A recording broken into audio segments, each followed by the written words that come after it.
सोलापूरच्या मोहोळ तालुक्यातील पापरी गावात झालेल्या मान्सूनपूर्व पावसाने शेतकऱ्यांचं मोठं नुकसान। 2.5 एकरवरची केळीची बाग उद्ध्वस्त।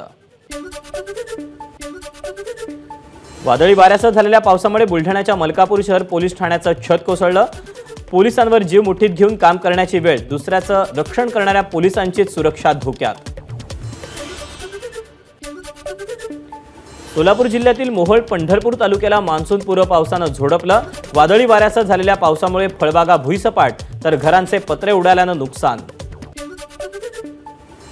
राज्यात अवकाळी पावसामुळे नुकसान झालेल्या शेतीचे तात्काळ पंचनामे करून नुकसान भरपाई द्या, मुख्यमंत्री एकनाथ शिंदेंच्या मुख्य सचिव नितीन करीर यांना सूचना। मालेगावमधील माजी महापौर अब्दुल मलिक युनिस इसा गोळीबार प्रकरणातील आरोपींना लवकरात लवकर अटक करा, एमआयएमचे अध्यक्ष असदुद्दीन ओवेसींची मागणी।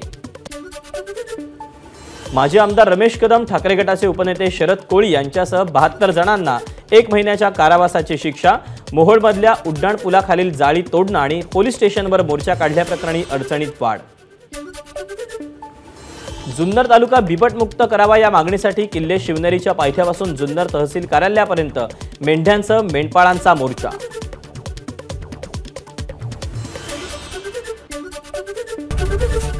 एबीपी माझा, उघडा डोळे बघा नीट।